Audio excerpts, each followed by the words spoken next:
Afternoon, everyone, and thank you for joining today's webinar, Critical Trends and HR Strategies to Boost Talent Acquisition, Retention, and DEI.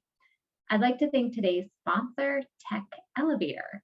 Tech Elevator is an intensive in-person and online reskilling provider, helping individuals and companies acquire in-demand technology skills for the modern workplace. I'm Alexandria Clapp, the Senior Content Manager for Learning Technologies and Sciences at ATD, and I will be your moderator today. Before we get started, I wanted to share that ATD is celebrating our 80th anniversary this year.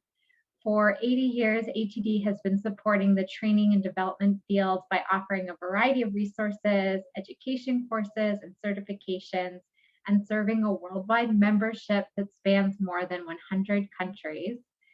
You are invited to celebrate with us at ATD's premier L&D International Conference and Expo taking place in San Diego this May. Come join thousands of your L&D peers and take advantage of unbeatable resources, unlimited connections, and career development opportunities. We hope to see you there in just a couple weeks, and Tech Elevator will be there as well, so you can meet the team live in San Diego there too.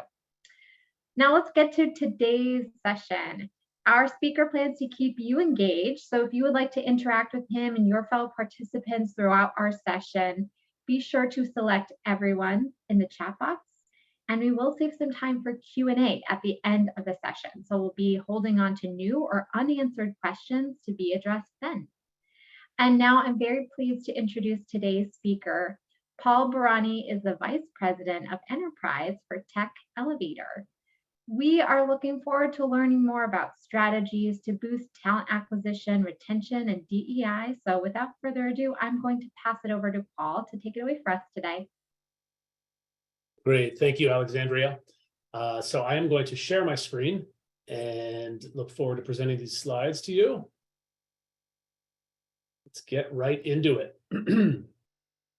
So I think, I just want to quickly introduce myself and give you a little bit of background on how I got to be speaking to you all today. I've spent better part of 2 decades watching digital transformation and all the changes that have kind of rippled out across industries.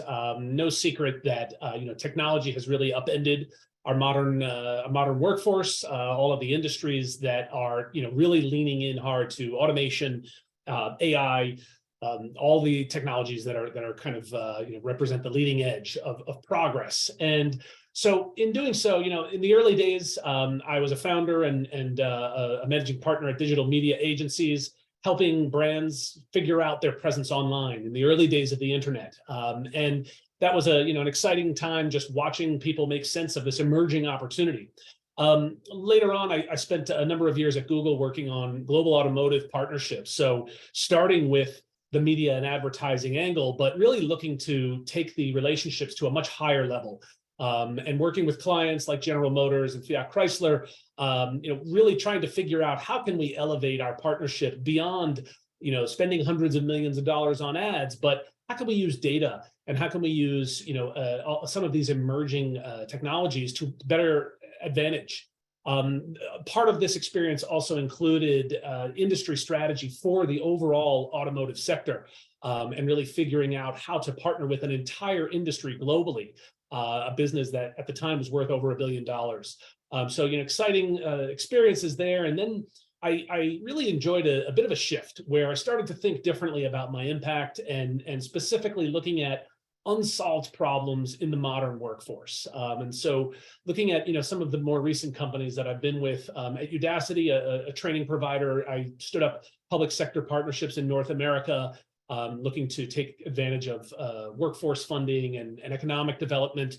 More recently at Catalyte, trying to build new products, new ways to deploy talent in a bespoke fashion using a hire, train, deploy model. So there's so many different angles to how we actually connect talent to opportunity, but all of this really aligns with my mission, which is can we build a modern workforce model that really does the best job of connecting people, connecting talented individuals to innovative employers like yourselves who really just want to find that fit and use it to grow your impact as you're elevating your own economies, your own industries. So it's nice to be with you here today, and we'll jump into what am I hoping you'll get out of today's conversation. So there's a couple of takeaways here that I hope you walk away with. First and foremost, we're going to talk about specific strategies. How can you augment your talent? How can you make it more diverse and really make sure that talent is, remains or becomes a competitive advantage for your company? Beyond that, also looking internally, taking the lens and redirecting it to your own company, your own workforce, and thinking about how to look at retention, how to look at L&D and your overall diversity, equity, and inclusion agenda, and make sure that it kind of advances your overall mission as a company and what you're doing for your people. And last but not least, how do you get started, right? Well, after you leave today's conversation, what are some ways in which you can take a pulse on where you stand, where you need to be, and what you can do about it? So we'll get right into it. Today's conversation is actually rooted in some research that we did. So we had you answer a couple of survey questions just to kind of get a sense of where are our heads at collectively at this point in time. The first question we asked was, what are some of the biggest challenges you face in your tech talent strategy? And there's a lot of diversity to the answers we got. But really, I think the big takeaway here is that the scarcity of qualified talent is really far and away the number one concern when you think about what are you going to do to bring on, capable technology people. You're answering 3 out of 10 are saying we need a higher volume of qualified candidates than what the current pipeline provides. There's actually some data, some external data later on, which will further reinforce this. But the second point was, what are you going to do about it? What tactics are you considering to prepare for 2023 and beyond? And I was really happy to see that L&D and internal mobility are in fact the two at the top of the list. There's so many tools at your disposal. I think, I applaud this group for really looking at all of them and utilizing all of them in the right way. But we do see that when it comes to talent, yes, talent acquisition and the ability to run a good recruiting operation, very, very important. But I'm very happy to see that, we're also investing in our people. We're looking at L&D, learning programs and employee experience in some of these ways that we can really drive our own people forward and elevate them within our own companies. So we're going to cover a handful of mega trends that at Tech Elevator we see happening in this workforce, in this labor economy.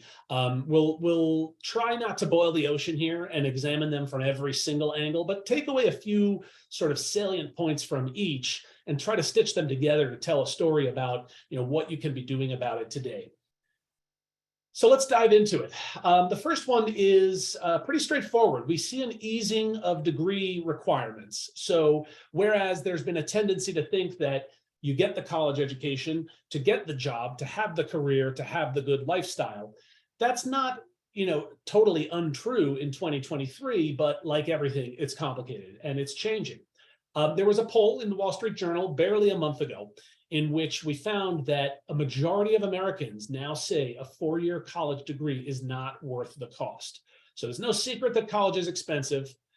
Saving for college is almost cliche, right? I mean, we know that it's a massive line item in any sort of long-term family budget is if those kids are going to have a college degree, we better start saving now. We better start saving before they're born. And so there's a lot of pressure on making those financial resources available. And here we see evidence that most people think that's not a good deal at all. I should point out that 10 years ago, the same survey showed 40% of Americans. So think about the trajectory of that number.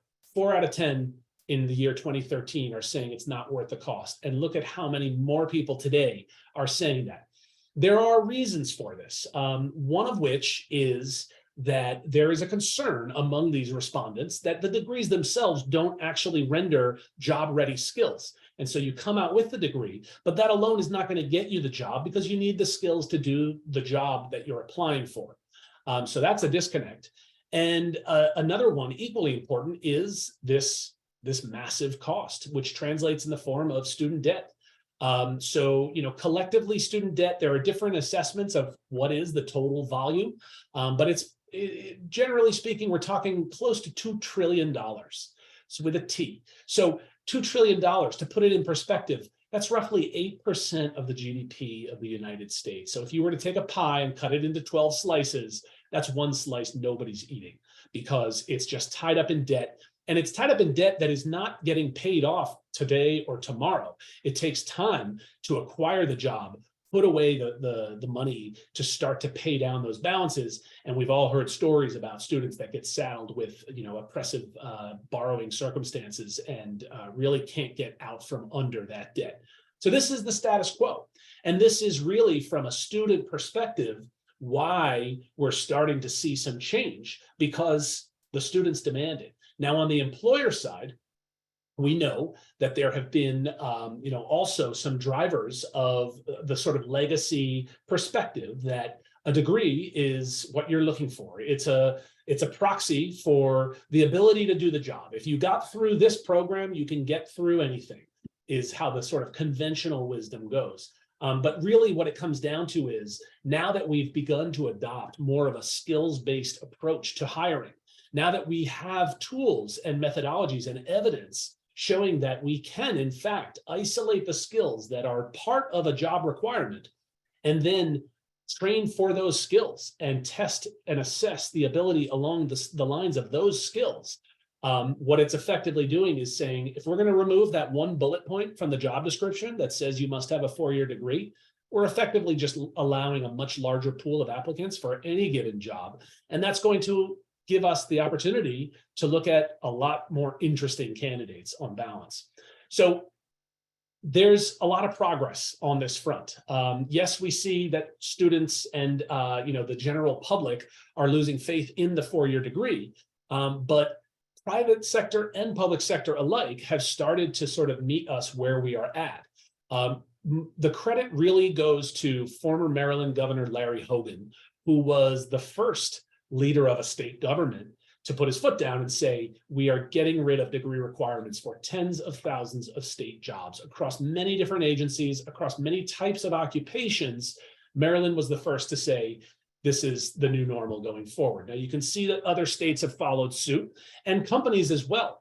I should point out, we've listed a handful here, but the list of companies that is adding themselves to this list, to these, the companies that are opting out, is growing day by day. At Tech Elevator, we have over 800 hiring partners of all shapes and sizes across many industries. And what we find is that a majority of them, in fact, have lowered degree requirements for their jobs as well. So this is a wave, and you can either stand and get swallowed up by it, or you can ride that wave. And so we see a lot of companies that have chosen to embrace this new normal. Now, how are they demonstrating it? Are they putting their money where their mouth is? If you look, for example, at technology jobs, which are some of the most desirable in these labor markets, consider all STEM jobs, right? That's a little under 2 million jobs in this country. Year over year, there's been a 10% increase in the number of jobs that list a high school diploma or a GED as the minimum education. So that's a nice trend showing that on a large scale, labor markets are and the job markets are starting to respond to these trends. If you narrow that down further to just computer and mathematical occupations, that number goes up a little bit.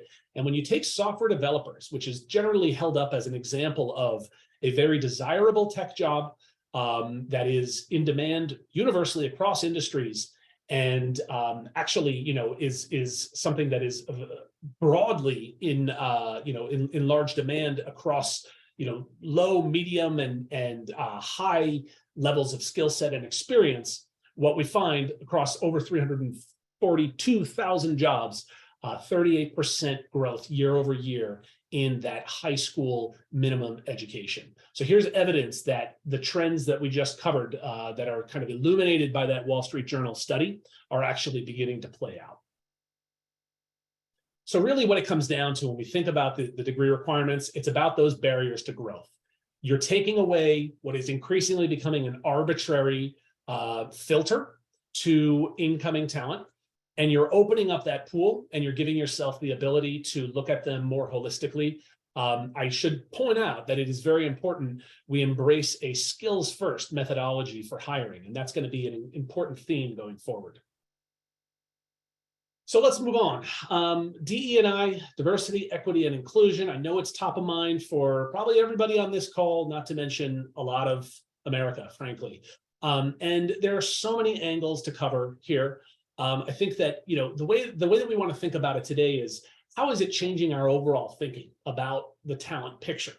And so this is why I say DE&I really is going to be a driver of innovation, because if we think about a basic talent funnel, from the very top, it's accessing that talent in the first place, meeting them where they are and bringing them into a pipeline to potentially work at your company.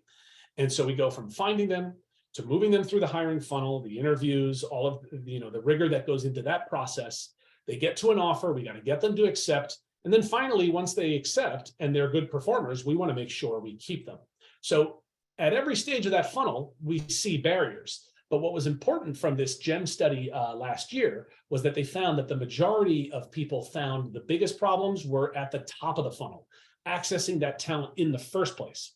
And why is that? Because people are not one size fits all. People are complicated, and they don't only hang out in the same circles. They're present in different communities. They have profiles that are not able to be broadcast to with ease. And so what we want to think about is, what is the risk associated with that? So there was an interesting quote in the GEM study where one respondent said, we struggle to find underrepresented talent, but she goes on to qualify it by saying, I don't like that option as an answer because that implies it isn't out there.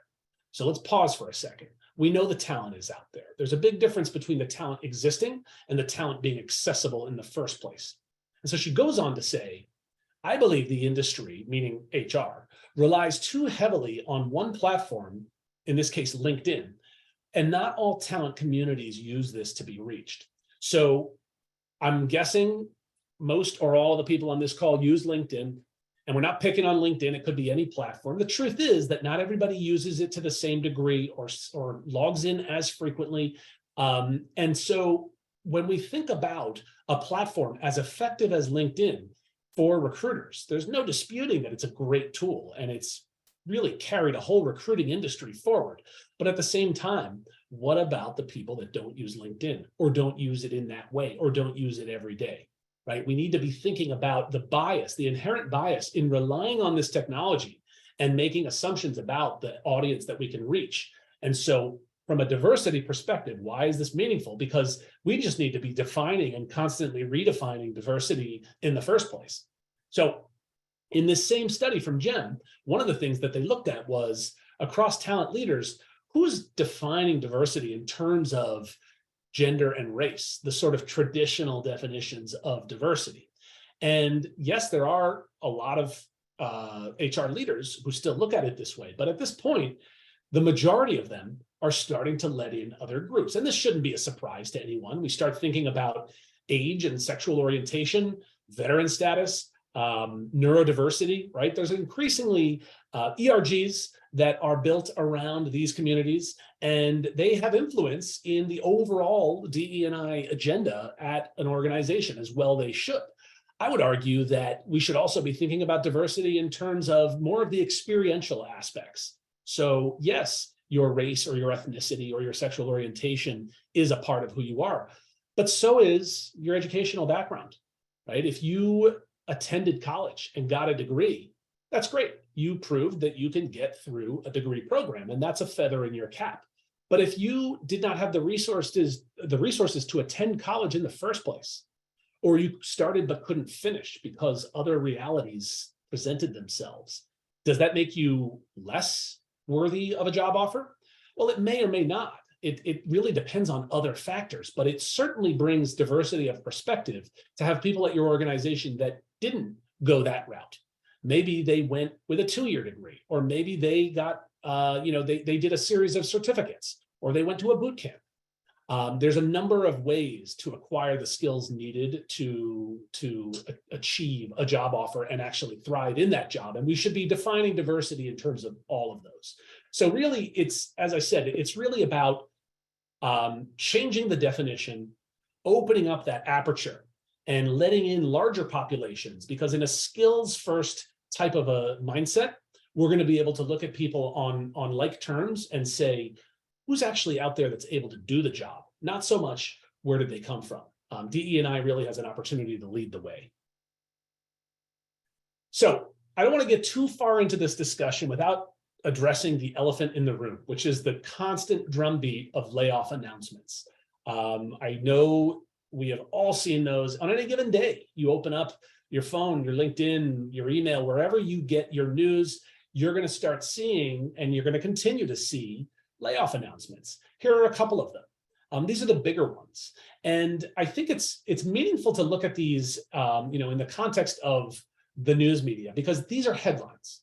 And headlines are attention grabbing, and for good reason, right? When we see 4,000 people at Disney, or 18, 19,000 people at Amazon, like those are big numbers. And it's only a matter of time before we start hearing about people we know that have been affected, or we start to see on LinkedIn, support for people that are, maybe a degree or two away from us. And it starts to really take over and make it feel like the sky is falling. So without undermining the reality that people face when they are on the receiving end of a layoff announcement, we need to also put it in perspective. We need to think about this hiring environment, not only in terms of who's being let go, but also what's on the other side of the equation. What about the open jobs? So consider this graph right here. This is data from Lightcast, where we're looking at the light blue line is the entire job market, every job, every industry, every occupation, coast to coast. And what you can see is that there's been a steady decline.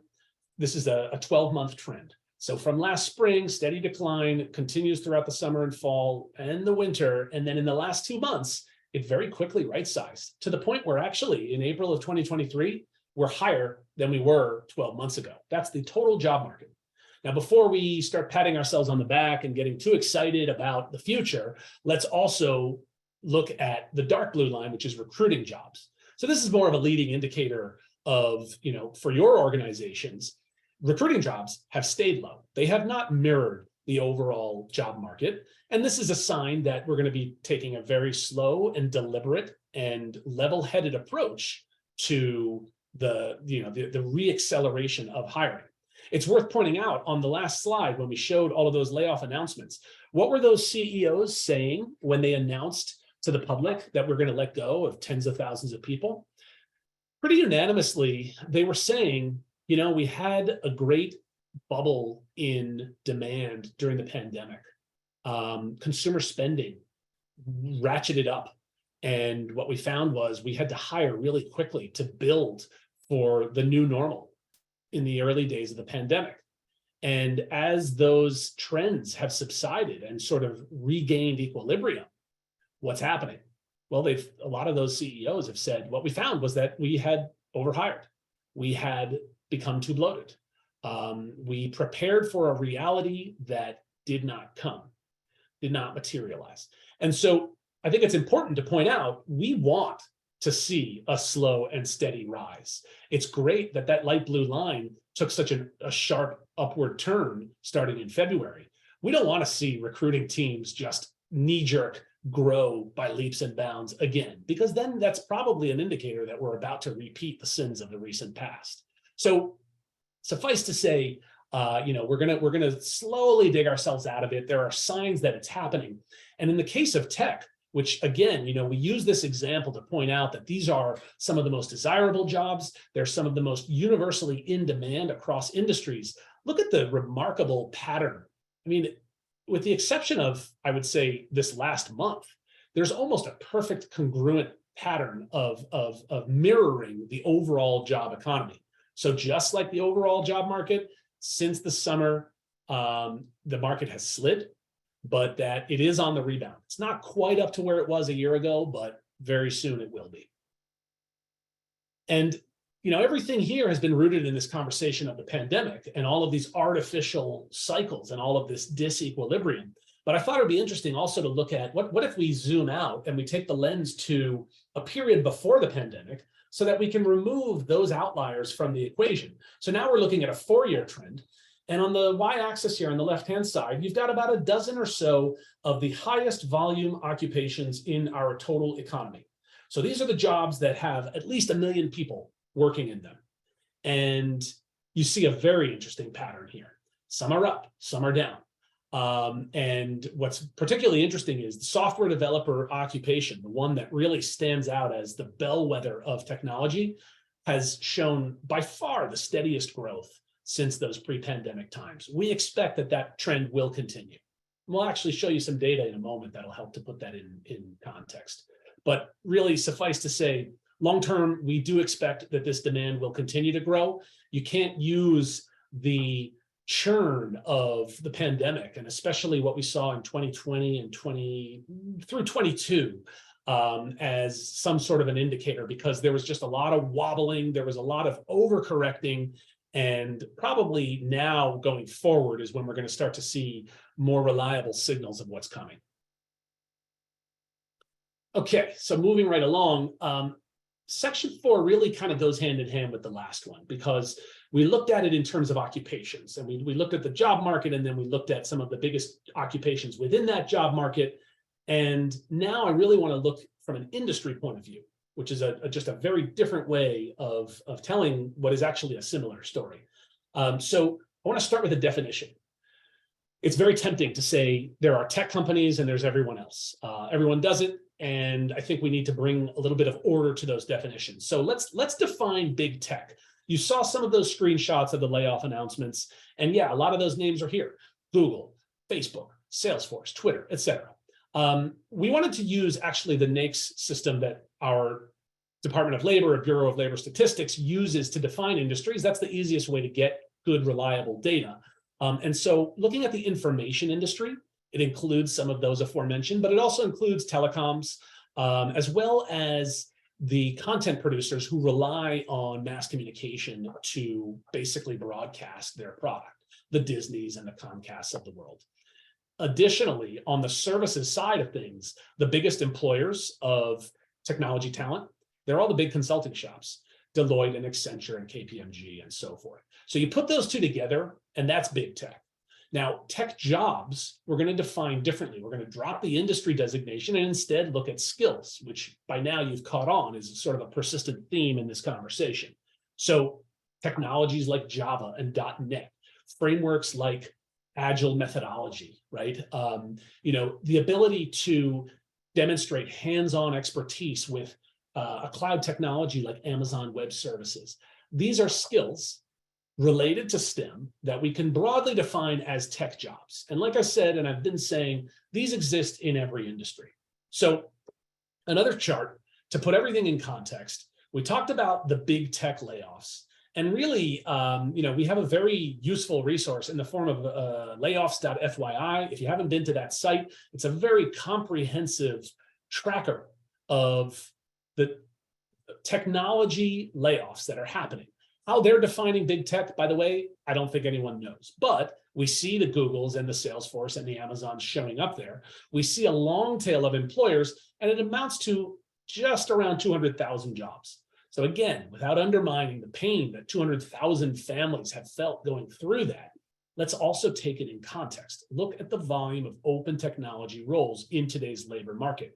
Even just in big tech, it's about double. And then you look at these other industries: healthcare, finance, waste management, manufacturing. The volume of opportunity is tremendous. So people are getting laid off on one hand. People have open roles waiting for them in another company. This is very clear evidence that a shift from big tech to tech adjacent is well underway.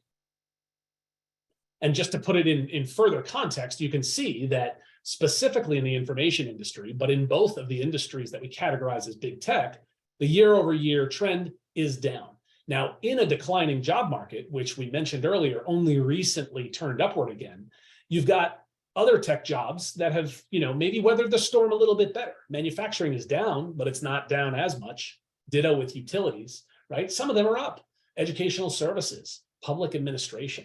Talked about the private sector earlier and lowering degree requirements. I don't think anybody's done a study on whether that correlation is really driven by the lowering of degree requirements, but this data doesn't lie, that there is a big shift and those tech roles are being posted and filled in industries that are not big tech. So bottom line, these other adjacent industries are proving to be a lot more resilient. And you can really also look at it in terms of who's employed today and who will be employed tomorrow. So the light blue bars are the share of current jobs. And what you can see, big tech at the top left, is about 2/3 of software developers employed today. But if you look at the job postings, the distribution is very, very different. And it's only about 4 out of 10 job postings in technology that are occupied in those two industries. And so, in fact, the majority of open jobs are not in big tech. That alone is such a tremendous insight that it's probably time to stop referring to the technology industry and really just look at these industries for what they are, because they're all tech. That's like saying they're all in business. They're all in business, they're all in tech, and what we call them is finance and insurance, or information, or healthcare, or professional services. Okay, I think I've beaten a dead horse enough. You get the point. Tech adjacent industries will drive that demand for tech talent. That shift has been happening. It will continue to happen because why? Because they've invested too much to turn around now. And like I said, we'll get into it. There is one data point I've been dying to show you about that, and it's in this section right here. So to bring this all full circle, it's about internal mobility. And really, I bring this up to be basically congruent to a retention strategy. Let's start with quitting. So when we think about quitting, that's basically people who have decided that internal mobility is not the way forward in their current company. Suffice to say, I think we can argue that the vast majority of people who work at a job and believe that the company is, going to grow would like to grow with that company. And so if they quit, they've basically made a bet that it's not. Now, look at the pattern here. Within a given year, what you see is that there's a certain seasonality. People don't really quit around the holidays, but they certainly do in the tail end of the summer, whatever that means. But certainly starting in 2020, there's a pretty big shift. And that regularity just seems to have kind of upended itself. There's a better way to look at this data, which is year over year change. So from 2014 to 2020, it's a pretty reliable, sort of steady drip of quits. And as HR professionals, you're probably thinking, yeah, well, this is something that we always kind of bake into our models. If you're in the recruiting world, you know that part of your recruiting load is going to be just backfilling roles that you can't help. They're going to go empty because attrition is a fact of life. So there's nothing abnormal there until you get to the pandemic and look what happens.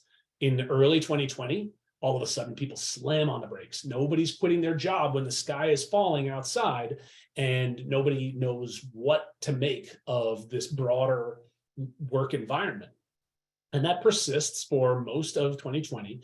And then all of a sudden in 2021, something very dramatic happens and all of a sudden people start quitting in droves. What is it? Well, we know that, this period of introspection led a lot of people to rethink their work and their personal connection to work, their work-life balance, how they want to show up for their family with respect to their commitments in the office or, to their laptop in the home office. But also, the realities of, the economic environment. Maybe one spouse loses their job, the other, now is thinking, I can't quit in 2020, but as things stabilize a little bit, now I can finally do the same. Whatever the reason may be, it really persisted for a while. From early 2021 up until about halfway through 2022, you see an acceleration in quits. And then in the last 6 to 9 months, it came crashing down again. And so this is just emblematic of disequilibrium. When you look at year after year of a very predictable pattern, and then all of a sudden, behavior is just rapidly changing.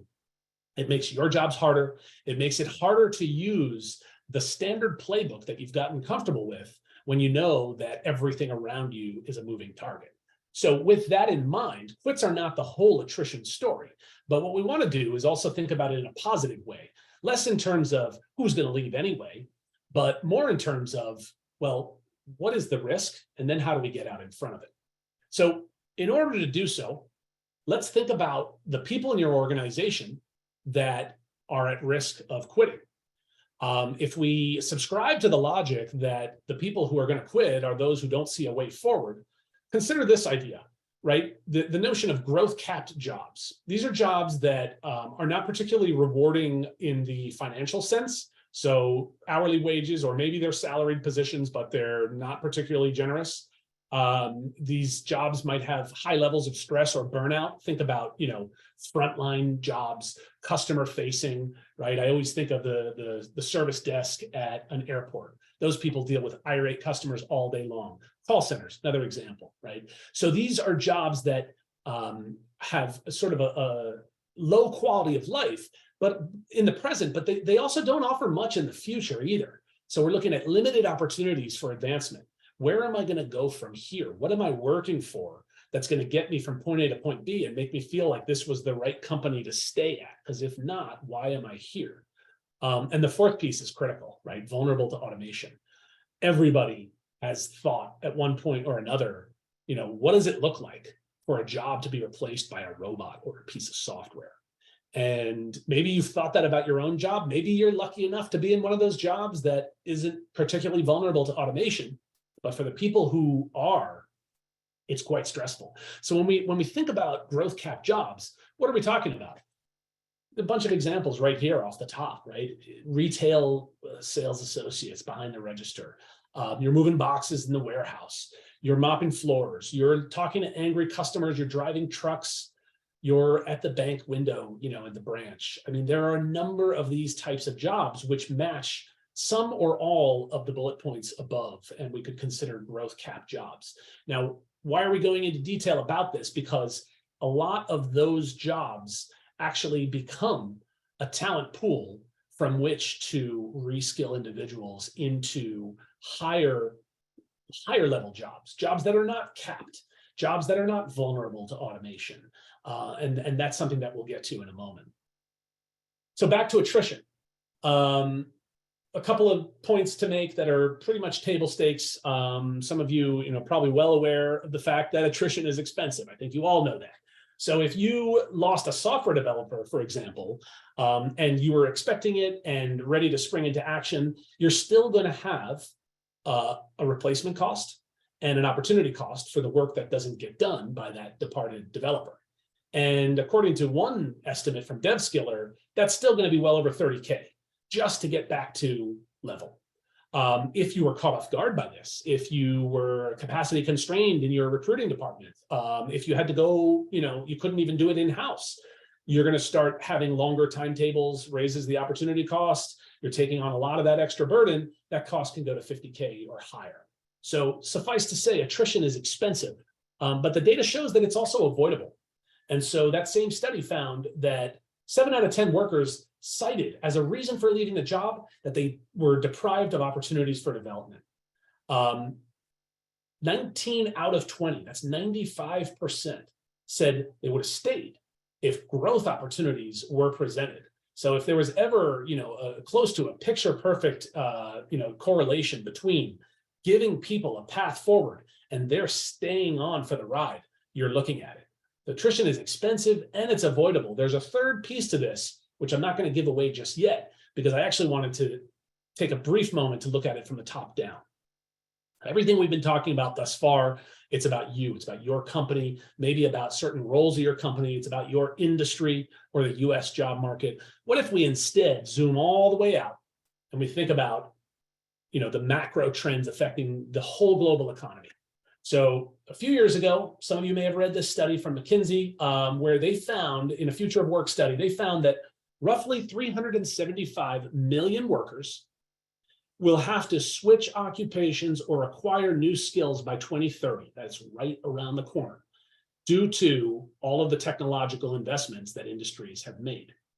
So, by the way, to put a figure on it, the amount of money that's been put in digital transformation is definitely measured in the trillions. Now, SHRM has looked at, well, what are people doing about this? How are we supporting those 375 million workers? And SHRM found that 37% of companies, a little more than a third, currently are offering reskilling training.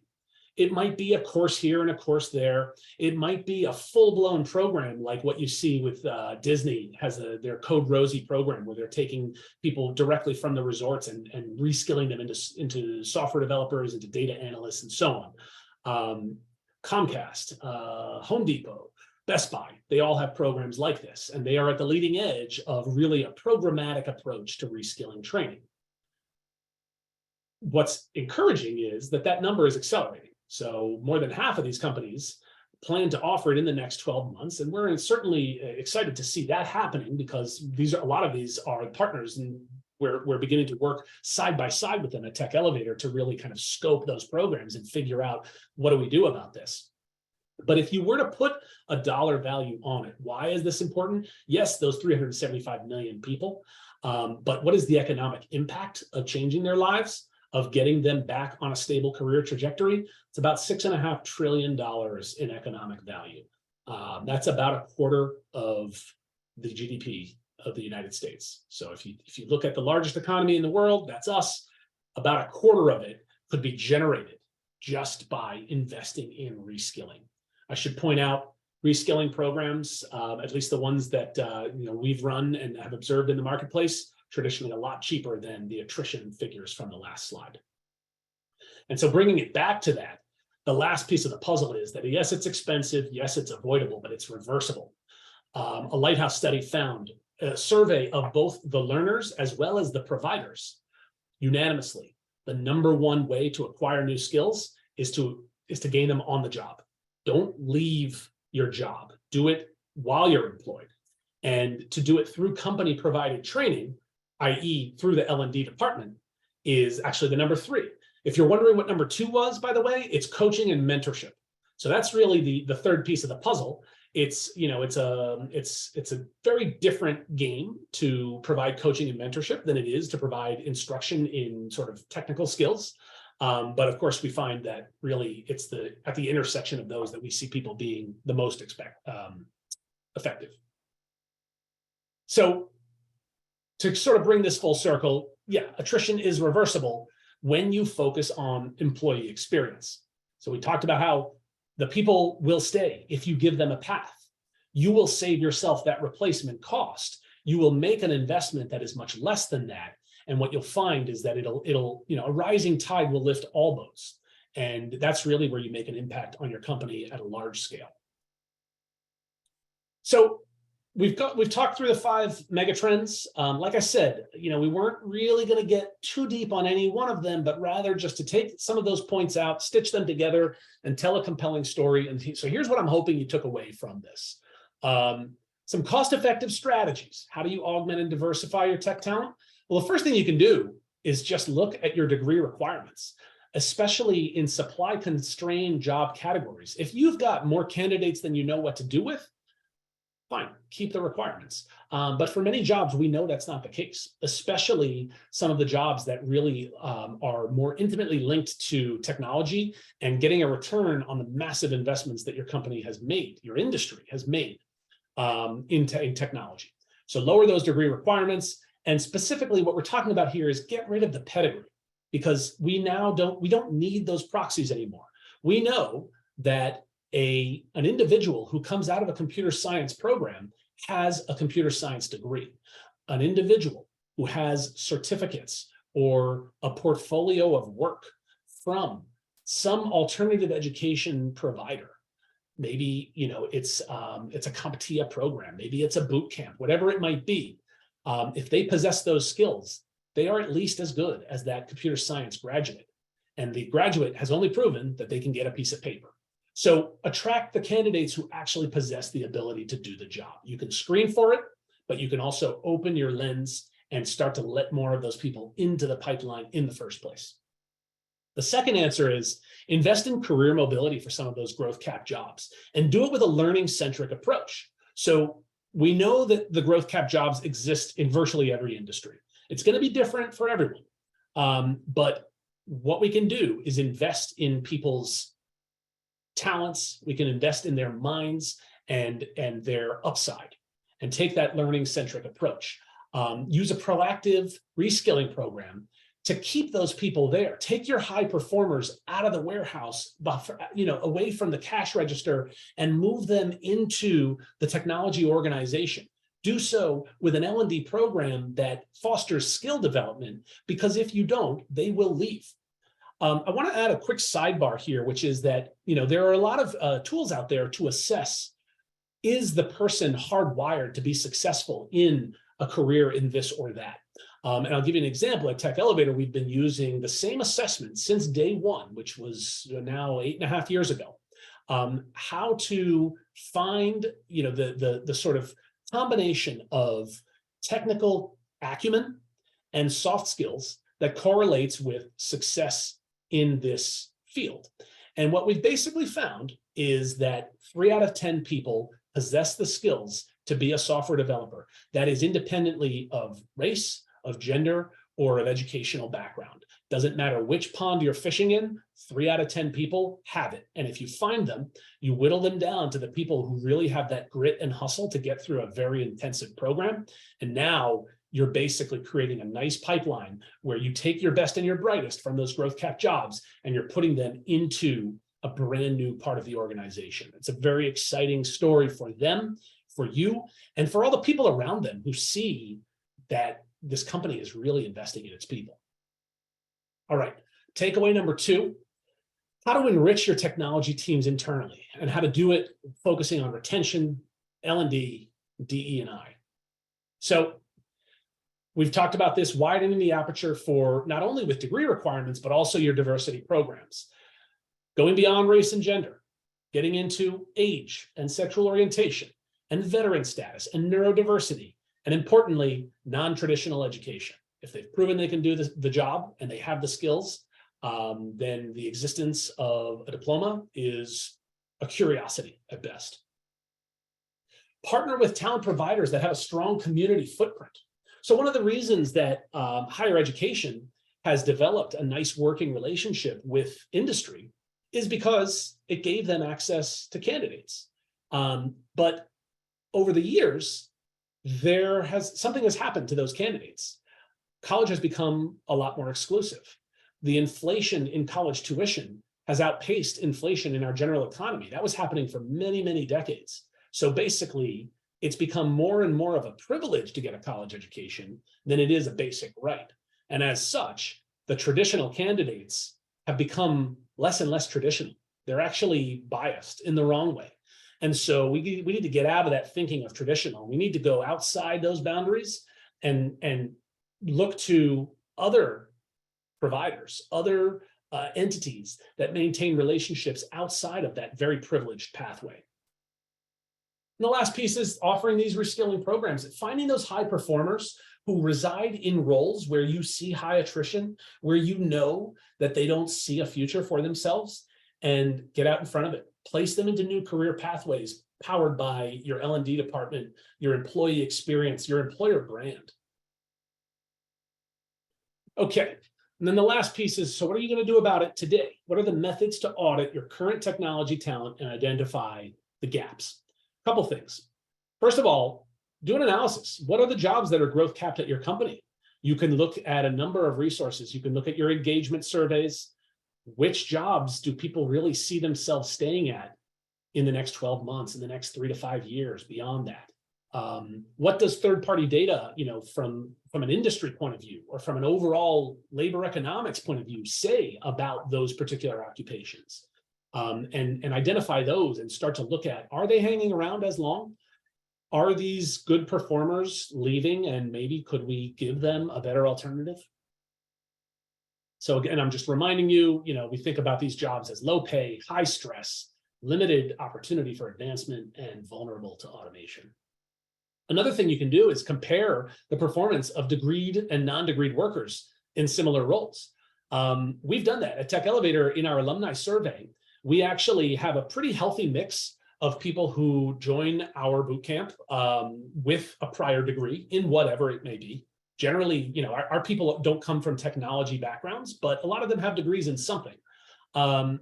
a non-degreed worker. So, we have ample population on both sides. And what we've found is there is virtually no difference in the amount of time that it takes to get promoted for our graduates. So roughly the same number of people are getting promoted, whether or not they possess a degree. And none of them have a degree in software development, importantly. Using your employee engagement surveys, I touched on this a little bit. Do those people see a path forward? And then lastly, think about your attrition costs. I showed you data which is broadly defined, and I've seen a wide range of numbers for what it actually costs to replace people in different parts of an organization. You certainly can also look at your cost of new talent acquisition. Both of those have a dollar figure that you can certainly size up and give you an objective benchmark. But the cost of reskilling programs generally pales in comparison. And that's a conversation that we have with all of our new partners when we start to really get into, are you ready for this type of investment in employee mobility at scale? Eyebrows always go up. I had no idea that it could be done for such a sustainable cost, and it's certainly a cost that pales in comparison to the threat of attrition or even new talent acquisition.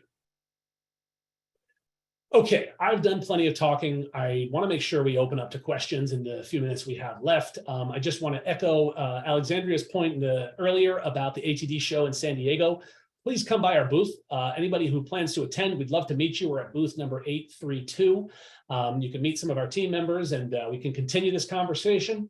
Also, we are releasing a white paper which takes a lot of these trends. Actually, today I covered 5. There's a 6th one. You'll have to download the white paper to find out, but it goes through them in more detail. There's different data. There's a little more, sort of wrapping around the significance of these trends to the overall talent and employee experience picture. But at this point, you will also get slides where you can review all of this material as well. At this point, thank everybody for listening. I appreciate it. It's been a good monologue, and look forward to hearing some questions and we make it a dialogue.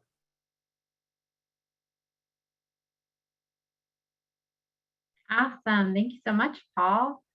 So for folks who are interested in considering applicants who may not be, or candidates who may not have a degree, do you have recommendations on how to screen candidates and determine whether they're qualified if you're getting rid of the degree requirement? Yeah, I think it's going to vary really from company to company. And to some degree, if you're a recruiter, it needs to be a real thought partnership with the hiring manager too. So take their temperature, see if they're open to it, find out what their biases are. But for a practical answer to your question, I think the way to think about it is, what does a degree stand for in the context of this role? In the context of, for example, a software developer, which is the role, one of the positions in our today's economy that we know well at Tech Elevator. What we tend to think about it is, if you come out of a computer science program, most likely it was a rigorous program. You probably know how to work. Maybe you had good grades, maybe you didn't. But what we want to know is, do you possess the skills to do the job that we're hiring for? And so, if I'm that hiring manager, I'm going to say, okay, how well-versed are you in front-end fundamentals? Do you know HTML and CSS enough to fly solo, right? How about the back end? Do you know about relational databases and object-oriented programming? Can you connect the two?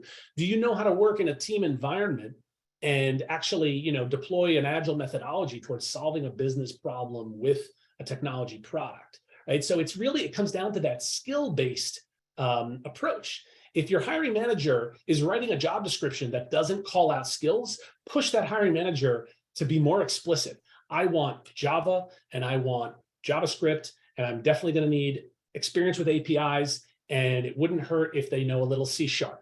And then those skills, you can actually screen for those using a number of tools. There are tools out there like Lightcast, which analyze the job market based on those skills. You can also look for certifications because nowadays, especially in technology, people are going out and getting certificates for those specific skills to turn around and show you, I know how to do this. Cool. So, Paul, for maybe there's talent development professionals and learning development professionals here who are bought in. They want to initiate some reskilling opportunities or create some of these internal programs, but they may have some convincing or influencing to do to internal stakeholders, decision makers, budget holders, whoever that is. Do you have recommendations or talking points, anything in terms of like how can you communicate the likelihood that these reskilling opportunities are going to be successful and worth their while, like investment wise? Yeah, great question. First thing I'll say is, it never hurts to build a coalition. So if you're going to do something new, and this isn't labor economics, and it's not technology strategy. This is basic management. If you want to convince people, especially more senior people, to invest in something, you collect different points of view, align around a goal, and then do it as a team. So within an HR organization, the recruiter might be feeling like we don't have enough talented candidates in the pipeline. The hiring manager might say, I can't get ahead of this attrition problem. The DE&I person might be saying, these programs are flat. I need more to work with here. You start to put those together and say, hey, look, we have a way to solve all of these problems at once. We can do it with a reskilling program. I think the other thing is to use data. And there is data out there. Anecdotally, you can look at big brands that are succeeding in this. I mentioned some of them earlier, and I'll mention them again. Look at Disney, look at Comcast, look at Target, Home Depot. Those folks are doing interesting things with their homespun reskilling programs. Those are also many years in the making, and they have accelerated today to where they are, but they all had to start somewhere and make mistakes along the way. So you want a partner that's going to work with you to actually kind of take it, in a productive direction. But use data also in terms of KPIs that matter to your organization. So I'll give you an example. KeyBank is one of the clients at Tech Elevator that we've worked with a long time. We've used them to basically they've hired our grads externally and then also worked with us to reskill their own people. Today, we're rapidly approaching 100 graduates with 100% retention. So we're taking people out of the branches, we're putting them on the technology team. They are building the next generation of consumer experiences for this bank that is, competing in a crowded space, and not a single person has left. So that 100% retention ought to be a number that matters from, top to bottom in an organization. Build the coalition and use the data. Awesome. Gosh, I wish we had more time for all these questions. Okay, Edmund just asked about, you mentioned companies should work with education providers that are more community-based to extend a better reach for new candidates. Are you familiar with an example of a school that's been successful in doing that for a corporate partner? Well, I guess it depends on how you define school. We certainly see ourselves in, the broader higher education space. You might think of a boot camp as alternative education.